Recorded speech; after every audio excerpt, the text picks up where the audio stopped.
नमस्कार प्यारे विद्यार्थियों, स्वागत है आप सबका आपके अपने YouTube channel mission selection Bhargav sir पर। आप सभी विद्यार्थियों का हार्दिक अभिनंदन, हार्दिक स्वागत।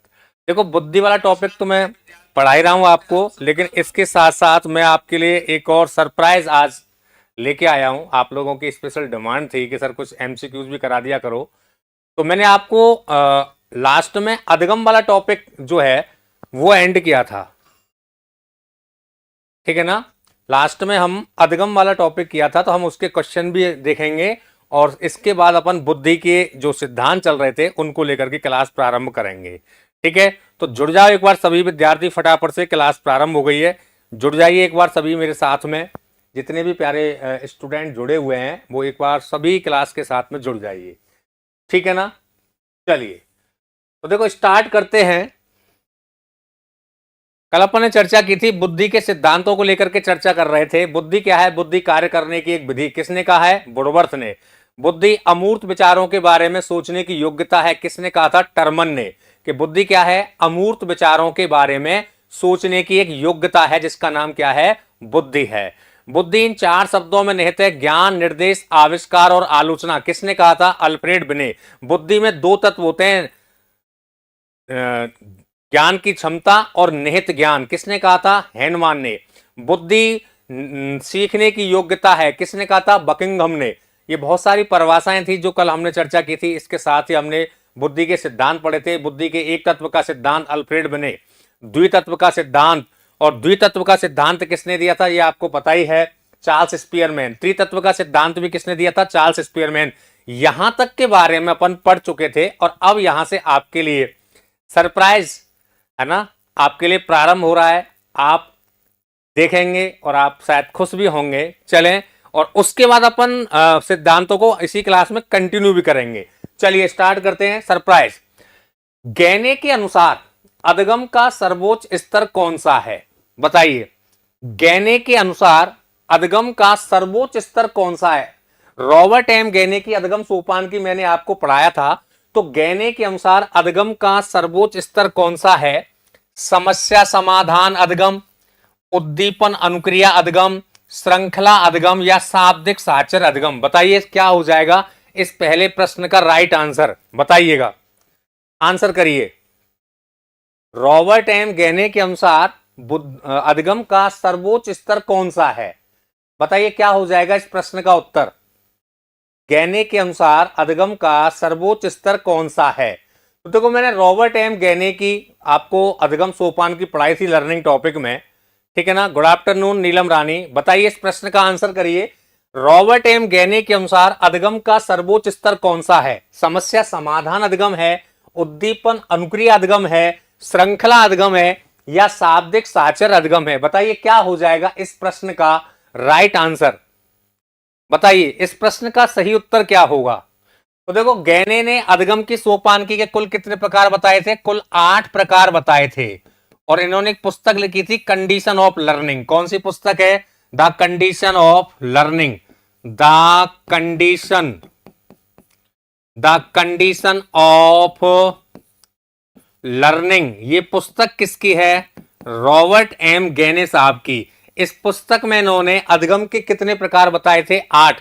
तो इस प्रश्न का राइट आंसर करेंगे सारे विद्यार्थी। फटाफट से कमेंट करिए क्या होगा। A B C D 4 विकल्प आपके सामने दे रखे हैं, और क्लास को शेयर भी कर दीजिएगा आप लोग। बताइए क्या हो जाएगा इस प्रश्न का राइट आंसर? बताइए। रॉबर्ट एम गैने की अधिगम सोपानकी के अनुसार अधिगम के प्रकार।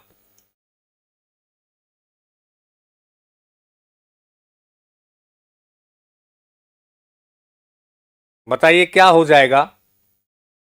नीलम ने उत्तर दिया ए। बहुत बढ़िया, समस्या समाधान। बहुत बढ़िया, आंसर करिए। बहुत बढ़िया, बहुत बढ़िया, बहुत बढ़िया, शाबाश, बहुत अच्छे, बहुत बढ़िया।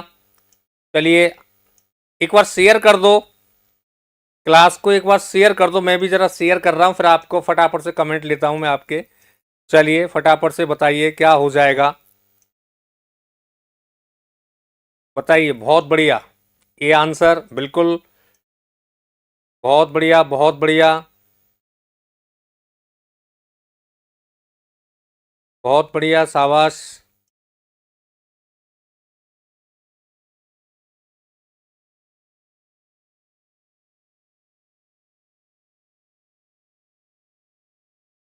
चलिए स्टार्ट करते हैं।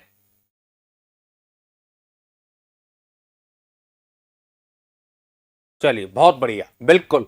कौन सा हो जाएगा? समस्या समाधान अधिगम। देखो उन्होंने अधिगम के 8 प्रकार बताए थे, ठीक है ना। और मैंने आपको ट्रिक बताई थी, CR, SR, ससरा, ससरा बहुपनिस, ये 8 प्रकार छुपे हुए हैं। CR का मतलब संकेत अधिगम, कंडीशनल रेस्पॉन्स। SR का मतलब उद्दीपन, दूसरा हो गया उद्दीपन अनुक्रिया। स्रा से बन गया श्रृंखला, सा से शाब्दिक, बहु से बहुवेद, पा से प्रत्य, नी से नियम, और सा से समस्या समाधान। तो सबसे अंत वाला कौन सा है? समस्या समाधान अधिगम। कौन सा हो जाएगा? समस्या समाधान अधिगम, बिल्कुल राइट आंसर है। ये रॉबर्ट एम गेने की अधिगम सोपानकी का सबसे उच्च प्रकार है। नेक्स्ट देखिए, सीखना एक लक्ष्य आधारित क्रिया है, इसकी सफलता में कुछ कारकों का योगदान है। यानी सीखना एक जो है वो लक्ष्य आधारित क्रिया है, इसकी सफलता में कुछ कारकों का योगदान है। वो कारक कौन से हैं? वातावरण, विद्यार्थियों को बलयुक्त प्रेरणा देना, विद्यार्थियों की मानसिक व्यवस्था, या उपर्युक्त सभी। बताइए क्या हो जाएगा इस प्रश्न का राइट आंसर? बताइए इस प्रश्न का राइट आंसर क्या हो जाएगा? सीखना एक लक्ष्य आधारित। देखो मैंने आपको अधिगम की विशेषताएं पढ़ाई थी, तो अधिगम हमेशा लक्ष्योन्मुखी होता है, सीखना हमेशा लक्ष्य की तरफ उन्मुख होता है, और इसकी सफलता में कुछ कारकों का योगदान होता है, यानी सीखने को प्रभावित करने वाले कारक होते हैं। तो वो कौन कौन से ऐसे कारक हैं जो सीखने को प्रभावित करते हैं? तो देखो वातावरण, एनवायरमेंट का सीखने पर क्या पड़ता है? प्रभाव पड़ता है, ये भी बिल्कुल क्या है? सही है। विद्यार्थियों को प्रेरणा देना, अब प्रेरणा को तो क्या बोलते हैं? इसको तो अधिगम का सर्वश्रेष्ठ राजमार्ग कहा जाता है। अधिगम का सर्वश्रेष्ठ सर्वश्रेष्ठ राजमार्ग किसको कहते हैं? तो अधिगम का सर्वश्रेष्ठ राजमार्ग अवप्रेरणा को कहते हैं। तो ये वाला कथन भी क्या हो जाएगा? बिल्कुल सही है, ठीक है। विद्यार्थियों की मानसिक व्यवस्था या उनकी मानसिक स्थिति। सुमन सिंह नमस्कार, नमस्कार आप सबके लिए, फटाफट से जुड़ जाइए, है ना। आप लोगों की डिमांड थी, मैं बुद्धि के सिद्धांत भी आगे कराऊंगा, लेकिन उससे पहले कुछ आपको PYQ में लेके आया हूं इंपॉर्टेंट आपके पेपर के दृष्टिकोण से। तो सुमन सिंह ने आंसर कर दिया कि सर उपर्युक्त सभी। बिल्कुल, सीखना एक लक्ष्य आधारित क्रिया, इसकी सफलता में कुछ कारक, यानी मैंने आपको पढ़ाए थे अधिगम को प्रभावित करने वाले कारक। उसमें अवधान है, आपकी मानसिक स्थिति है, आपकी शारीरिक स्थिति है, अध्यापकों का व्यवहार है, शिक्षण विधियां हैं, वातावरण है, आपकी बुद्धि है, ये सब हमारे सीखने को क्या करते हैं? प्रभावित। तो ये सारे ही जो कारक हैं ये हमारे अधिगम को प्रभावित करते हैं। तो राइट आंसर क्या हो जाएगा? ऑल ऑफ द एबव, उपर्युक्त सभी, इसका राइट आंसर हो जाएगा, ठीक है ना। क्वेश्चन नंबर 3 देखिए, शेपिंग की संकल्पना संबद्ध है, यानी शेपिंग की संकल्पना का संबंध किससे है? संबंध किससे है बताइए? शास्त्रीय अनुबंधन से, क्रिया प्रसूत अनुबंधन से, प्रयास एवं त्रुटि से, या अवलोकनात्मक अधिगम से। शेपिंग की संकल्पना किसने दी है? शेपिंग याद करिए, पढ़ाया था मैंने आपको थ्योरी में, व्यक्ति के व्यवहार सन्निकटन की एक प्रक्रिया, जिसमें व्यक्ति के व्यवहार को पुनर्वलन के माध्यम से एक आकृति प्रदान की जाती है, उसको मैंने शेपिंग बताया था। तो बताइए शेपिंग की संकल्पना किसने, किससे, कौन से अधिगम सिद्धांत से संबंधित है? शास्त्रीय अनुबंधन से है, या क्रिया प्रसूत अनुबंधन से है, या प्रयास एवं त्रुटि से है, या अवलोकनात्मक अधिगम से है? बताइए किससे संबंधित है? बताइए किससे संबंधित है? आंसर करिए फटाफट। शेपिंग की संकल्पना किससे संबंधित है? आंसर करिए। आंसर नीलम रानी करिए सर बी, क्रिया प्रसूत अनुबंधन। बहुत बढ़िया। सुमन सिंह कह रही है सर स्किनर। बहुत बढ़िया, है ना, बिल्कुल राइट आंसर है। देखो शेपिंग की संकल्पना, तो शेपिंग की संकल्पना मैंने आपको पढ़ाया था ना, ये किसने दी है? ये स्किनर साहब ने दी है, BF स्किनर साहब की देन है ये, ठीक है ना। शेपिंग मैंने पढ़ाया था आपको, टोकन इकोनॉमी मैंने समझाया था, ठीक है। तो यहीं पर मैंने ये बताया था कि शेपिंग की संकल्पना का संबंध किससे है? क्रिया प्रसूत अनुबंधन से, ठीक है ना। और इसको क्या बोलते हैं? इसको RS थ्योरी के नाम से भी जाना जाता है, इसको सक्रिय अनुबंधन सिद्धांत के नाम से भी जाना जाता है। बहुत बढ़िया। अब देखो शास्त्रीय अनुबंधन सिद्धांत किसने दिया है? तो याद रखना ये दिया है पावलव ने। शास्त्रीय अनुबंधन सिद्धांत किसने दिया है? पावलव ने। प्रयास एवं त्रुटि का सिद्धांत किसने दिया है? थॉर्नडाइक ने। किसने दिया है? एडवर्ड थॉर्नडाइक ने। और अवलोकनात्मक अधिगम, बताइए ये किसकी देन है? तो अवलोकनात्मक अधिगम जिसको मैंने बताया था प्रेक्षण अधिगम, प्रेक्षण, और इसी को कहा था मैंने सामाजिक अवलोकनात्मक अधिगम सिद्धांत। और ये किसके द्वारा दिया गया है? आपके अल्बर्ट बांडूरा। किसके द्वारा दिया गया है? अल्बर्ट बांडूरा, ठीक है ना, मॉडलिंग थ्योरी, अल्बर्ट बांडूरा। ठीक है, तो राइट आंसर क्या हो जाएगा? क्रिया प्रसूत अनुबंधन से इसका क्या माना जाता है? संबंध माना जाता है। बिल्कुल आपका राइट आंसर है। नेक्स्ट देखो अगला, निम्नांकित में से कौन सा अधिगम सिद्धांत का उदाहरण नहीं है? कौन सा एक अधिगम सिद्धांत का उदाहरण नहीं है? हाँ बिल्कुल बांडूरा। इनमें से कौन एक अधिगम सिद्धांत नहीं है? शास्त्रीय अनुबंधन, प्रयास एवं त्रुटि, क्रिया प्रसूत अनुबंधन, या अंतर्नोद न्यूनीकरण सिद्धांत? बताइए कौन सा एक अधिगम का इनमें से सिद्धांत नहीं है? क्रिया शास्त्रीय अनुबंधन। अब शास्त्रीय अनुबंधन जिसको बोलते हैं कंडीशनल रेस्पॉन्स थ्योरी, अब ये तो आपको पता ही है अधिगम का व्यवहारिक सिद्धांत है जो कि पावलव साहब की देन है। ये तो किसने दिया था? पावलव ने। प्रयास एवं त्रुटि जिसको स्टिमुलस रेस्पॉन्स थ्योरी कहते हैं, ठीक है, तो ये किसने दिया है? ये आपके थॉर्नडाइक साहब ने दिया है, थॉर्नडाइक ने, ठीक है ना। क्रिया प्रसूत अनुबंधन अभी जस्ट बात की थी, बीएफ स्किनर साहब ने दिया है। किसने दिया है? स्किनर ने। लेकिन अंतर्नोद का सिद्धांत, लेकिन अंतर्नोद न्यूनीकरण का सिद्धांत नहीं होता, वो प्रबलन का सिद्धांत है। अंतर्नोद न्यूनीकरण का सिद्धांत ये अधिगम का सिद्धांत नहीं है, बल्कि ये अवप्रेरणा का एक सिद्धांत है। ये जो सिद्धांत है, वैसे प्रबलन का सिद्धांत किसने दिया है? क्लार्क हल ने। तो प्रबलन का मतलब क्या बताया था कि व्यक्ति जो है वो आवश्यकता की पूर्ति के लिए क्रिया करता है, ठीक है, तो वहां पर हम उसको बोलते हैं अंतर्नोद का सिद्धांत। लेकिन अंतर्नोद न्यूनीकरण यानी जो आपका चालक है उसको कमजोर करना, जब व्यक्ति की आवश्यकता की पूर्ति हो जाती है तो व्यक्ति का जो चालक है वो कमजोर पड़ जाता है, तो ये अभिप्रेरणा का सिद्धांत है, ना कि अधिगम का सिद्धांत। तो बिल्कुल राइट आंसर हो जाएगा अंतर्नोद न्यूनीकरण का सिद्धांत। वैसे इसके प्रतिपादक कौन है? क्लार्क हल है, लेकिन ये अधिगम का सिद्धांत ना होकर के अभिप्रेरणा यानी मोटिवेशन का एक सिद्धांत है। एब्सोल्युटली राइट आंसर आ रहे हैं आप सब लोगों के, बहुत बढ़िया, ठीक है ना। ठीक है, नेक्स्ट देखो, अधिगम की विशेषता क्या है? मोनिका सागवान, गुड आफ्टरनून आप सबके लिए। बताइए अधिगम की विशेषता क्या है? अधिगम व्यवहार में परिवर्तन है, अधिगम जीवन पर्यंत सतत प्रक्रिया है, अधिगम उद्देश्यपूर्ण एवं लक्ष्य केंद्रित है, या सभी विकल्प सही हैं? अधिगम व्यवहार में परिवर्तन है यानी लर्निंग इज चेंज, अधिगम जीवन पर्यंत सतत प्रक्रिया है यानी learning is life time process, अधिगम उद्देश्यपूर्ण होता है यानी लर्निंग इज पर्पजिव और लक्ष्य केंद्रित, है ना, यानी इसका मुख्य केंद्र गोल होता है, या सभी विकल्प सही हैं? नीलम बहुत बढ़िया, डी। मोनिका सागवान डी, बहुत बढ़िया, डी। गुड आफ्टरनून आप सबके लिए, बहुत बढ़िया। तो देखो अधिगम क्या है? व्यवहार में परिवर्तन, और व्यवहार में परिवर्तन भी कौन सा होता है? ध्यान रखना, स्थायी, स्थायी, ठीक है। अच्छा, अधिगम के द्वारा व्यवहार में परिवर्तन कितने प्रकार के होते हैं? तो व्यवहार में परिवर्तन दो प्रकार के होते हैं, एक तो स्थायी होता है और एक आपका अस्थायी होता है, ठीक है ना। व्यवहार में परिवर्तन कितने प्रकार के होते हैं? दो। बोलो, थ्योरी क्लास याद आ रही होगी आपको, स्थायी और अस्थायी।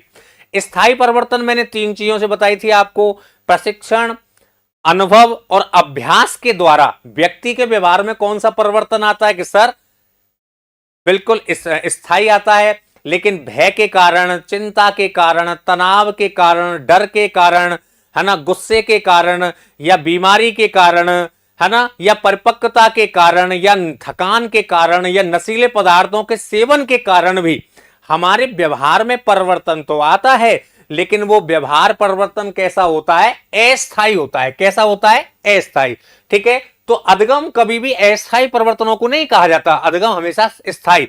तो बिल्कुल ये वाला कथन क्या है? राइट है। अधिगम जीवन पर्यंत चलने वाली प्रक्रिया है, बिल्कुल। जब एक बालक पैदा होता है तो जन्म के समय उसका मस्तिष्क एक कोरी स्लेट होता है। कैसा होता है? जन्म के समय एक बालक का मस्तिष्क कोरी स्लेट होता है, जिसको जॉन लॉक ने याद रखना, जिसको जॉन लॉक ने टेबुला रासा का नाम दिया है, टेबुला रासा।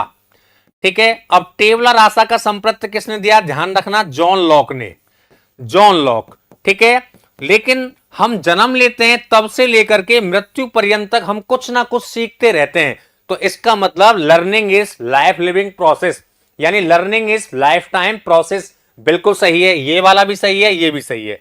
अधगम उद्देश्यपूर्ण होता है, बिल्कुल, हमारे सीखने का कोई क्या होता है, कोई ना कोई एक उद्देश्य होता है, ये कथन भी सही है। और अधगम में मुख्य भाव किसका रहता है, लक्ष्य। ठीक है ना, तो ये भी बिल्कुल सही है। तो फिर क्या हो जाएगा, विकल्प डी इसका राइट आंसर हो जाएगा। बोलो बताइए, आप थ्योरी क्लास पढ़े हो, आप तो आपको उत्तर देने में कोई प्रॉब्लम आ रही है क्या, बताइए। जब आपने थ्योरी क्लास पढ़ी है तो उत्तर देने में कोई दिक्कत आ रही है क्या आपको, एक बार बताओ कमेंट करके। थंबनेल तो लगा हुआ था बुद्धि के सिद्धांत, है ना, बुद्धि टॉपिक, बिल्कुल बुद्धि अभी पढ़ाऊंगा जस्ट, लेकिन कुछ क्वेश्चन करा लेता हूं आपको, थोड़ा सा ये कॉन्फिडेंस आ जाए। और ये एस्टेट में आए हुए क्वेश्चन है जो मैंने आपको चुनिंदा ये क्वेश्चन लिए हैं। ठीक है ना, जो PYQ सीरीज में आए हुए क्वेश्चन है। नो सर, बहुत बढ़िया। ठीक है ना, चलते हैं, बढ़ते हैं आगे। थॉर्नडाइक के अनुसार निम्न में से कौन सा अधगम का एक गौण नियम है, गौण का मतलब सेकेंडरी नियम, बताइए। थॉर्नडाइक के अनुसार निम्न में से कौन सा अधगम का एक गौण नियम है, कौन सा अधगम का एक गौण नियम है, अभ्यास का नियम, मनोवृत्ति का नियम, तत्परता का नियम, या सभी विकल्प सही हैं। कौन सा एक गौण नियम, गौण का मतलब मैंने दो प्रकार के नियम बताए थे 6 में भी, बहुत बढ़िया। मनोवृत्ति, मैंने आपको अधगम के कितने मुख्य नियम बताए थे, अधगम के नियमों को दो भागों में बांटा था इन्होंने, एक तो मुख्य नियम, मुख्य, और एक थे गौण। तो मैंने क्लास में बताया था गौण को ही बोलते हैं द्वितीयक, यानी सेकेंडरी लॉज, द्वितीयक। और ये कौन से होते हैं, ये आपके प्राथमिक, प्राइमरी लॉज। ठीक है ना, प्राथमिक होते हैं ये, प्राइमरी लिख दिया मैंने, प्राथमिक। तो थॉर्नडाइक ने अधगम के नियमों को दो भागों में बांटा। ठीक है, गौण कितने थे, मुख्य नियम कितने थे, 3, और गौण नियम कितने, 5, ये आपको पता ही है।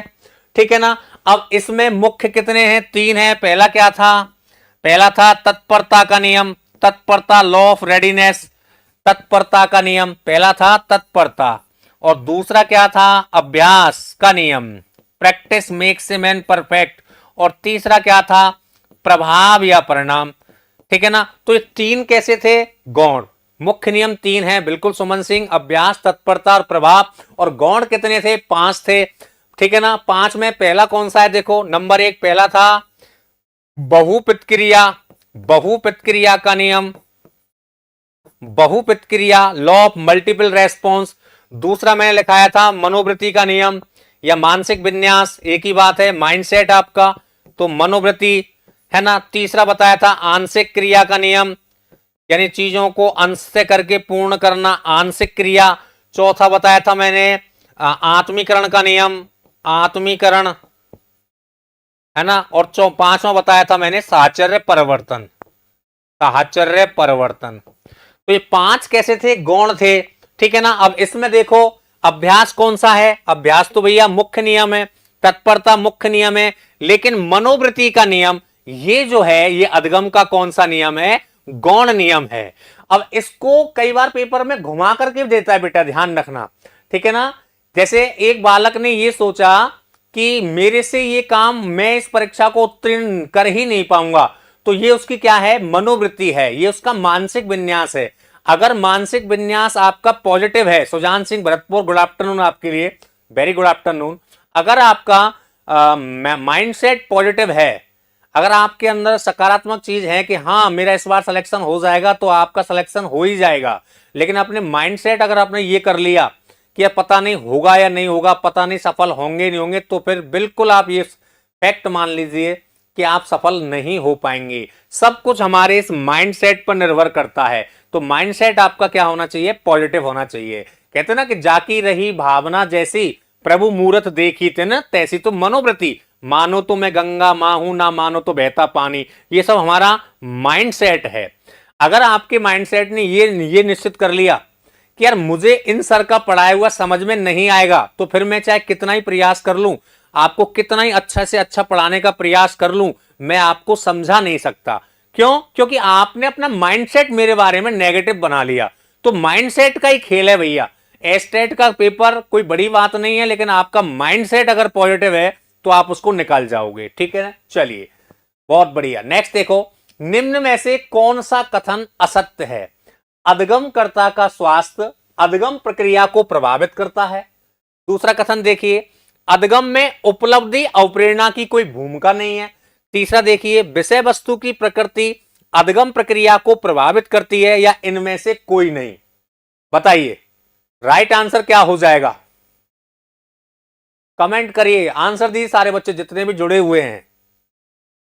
बताइए क्या आंसर हो जाएगा? क्या आंसर हो जाएगा बताइए सभी।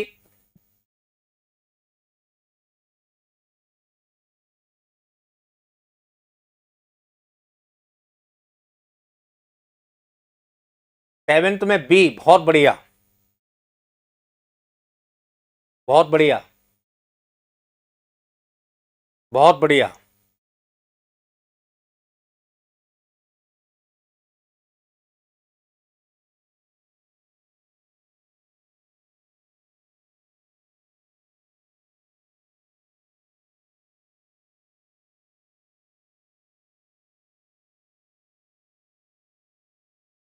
बहुत बढ़िया, बहुत बढ़िया, शाबाश शाबाश। चलिए बहुत बढ़िया, बहुत बढ़िया, बिल्कुल ठीक है ना। देखो भाई, कौन सा कथन असत्य है? अधगमकर्ता का स्वास्थ्य अधगम प्रक्रिया को प्रभावित करता है। ठीक है, यह कथन बिल्कुल सही है। अगर आपको, आप मानसिक रूप से परेशान हैं या फिजिकल रूप से परेशान हैं, आपके सिर में दर्द हो रहा है और आपसे कह दिया जाए कि चलो सर की क्लास चल रही है, क्लास ले लो, ठीक है, तो आप क्या कहेंगे? तो कहेंगे सर नहीं, है ना, क्लास नहीं ले पाएंगे क्योंकि सिर में दर्द है। अधगम में उपलब्धि और प्रेरणा की कोई भूमिका नहीं है। ठीक है, विषय वस्तु की प्रकृति अधगम प्रक्रिया को प्रभावित करती है, बिल्कुल करती है साहब। देखो, सरल सरल जो विषय वस्तु होती है वो हमें जल्दी समझ में आ जाती है, बजाय एक टिपिकल विषय वस्तु के। ठीक है, लेकिन अधगम में उपलब्धि और प्रेरणा की कोई भूमिका नहीं है, बिल्कुल है साहब।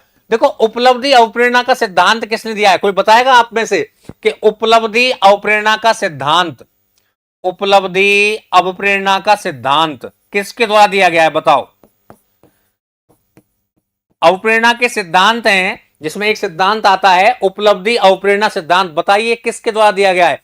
तो उपलब्धि अवप्रेरणा का सिद्धांत दिया गया है David C McClelland, David C McClelland and होइंगा, डेविड सी मैक्लीलैंड, मैक्लीलैंड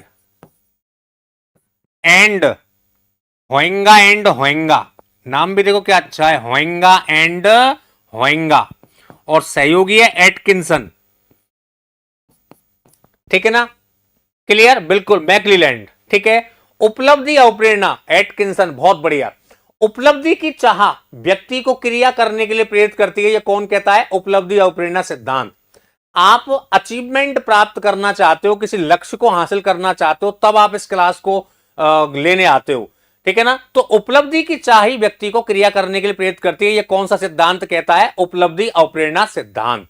और इसके प्रतिपादक कौन है? डेविड सी मैक्लीलैंड एंड होएंगा। और यह क्या कह रहा है कि अधगम में उपलब्धि और प्रेरणा की कोई भूमिका नहीं होती, जबकि बड़ी जबरदस्त भूमिका होती है। यह वाला कथन क्या है? गलत है। तो बी आंसर आपका राइट हो जाएगा। नेक्स्ट देखो अगला, सूची फर्स्ट का सूची सेकंड से मिलान कीजिए और नीचे दिए गए कूट में से सही उत्तर का चयन करना है। सूची फर्स्ट और सूची सेकंड का मिलान करो और नीचे दिए गए कूट में से सही कूट का चयन करके बताओ। अन्य एक तरफ है सूची वन और सूची सेकंड, अनुबंध, प्रशिक्षण, अनुदेशन, प्रतिपादन। ठीक है ना? बताइए, कौशल, विश्वास, ज्ञान और व्यवहार, इसको मैच करके बताओ। बताइए, बताइए क्या हो जाएगा?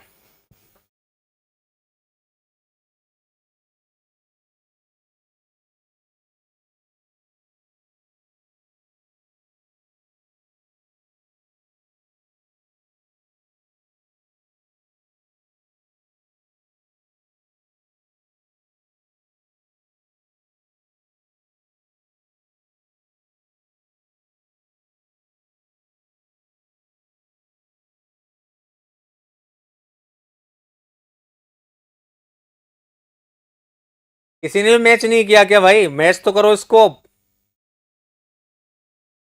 क्षमा स्टडी करिए सर। सी, सी अनुबंध व्यवहार, प्रशिक्षण कौशल, अनुदेशन ज्ञान और प्रतिपादन विश्वास।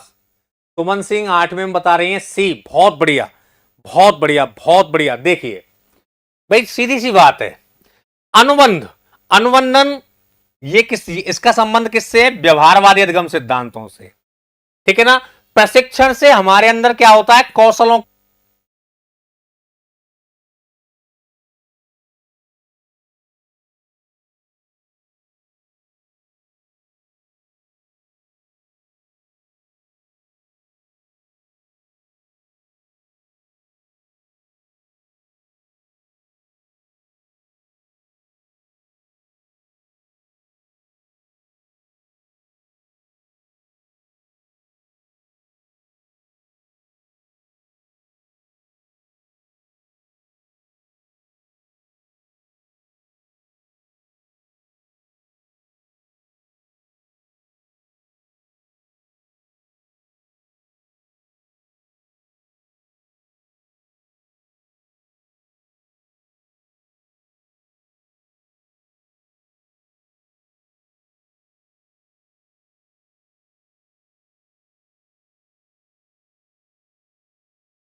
यस, आ गई ना आवाज? बताइए अब।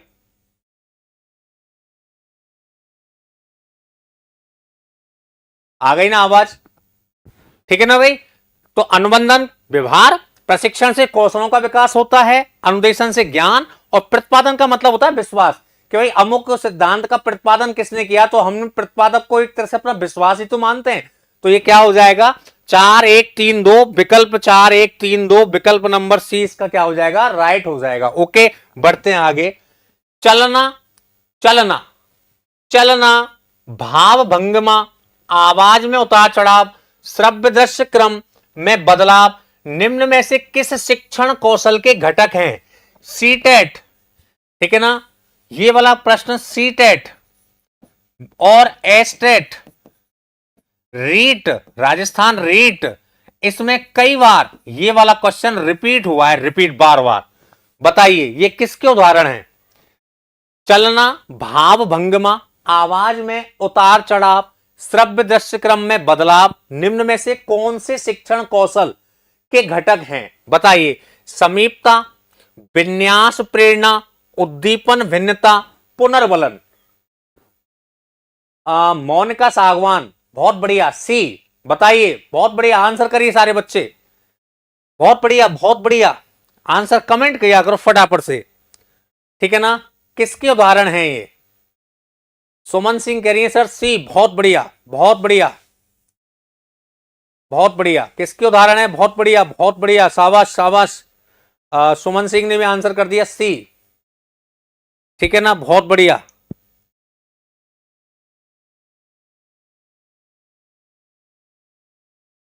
बहुत बढ़िया। अक्षर लंबा 8th में सी, बहुत बढ़िया। बिल्कुल, देखिए भाई, चलना, ठीक है ना। जैसे आपने देखा होगा रैंप पर चलते हैं ना, तो वो भी एक तरह का कौशल है, रैंप पर चलना, ठीक है ना। भाव भंगिमा यानी आपके जो फेस पर जो भाव आते हैं, वो भी एक तरह से क्या है? आपका उद्दीपन है, आपका स्टिमुलस चेंज जिसको बोलते हैं। आपने स्किल्स पढ़े होंगे, माइक्रो टीचिंग आपने की होगी, तो आपको स्किल्स पढ़ाए गए होंगे, ठीक है ना। इंट्रोडक्शन स्किल, प्रस्तावना कौशल, प्रश्न कौशल, श्यामपट्ट कौशल, है ना, पुनर्बलन रेनफोर्समेंट स्किल, ठीक है ना। और उसी में आपने पढ़ा होगा आपका उद्दीपन परिवर्तन यानी स्टिमुलस चेंज।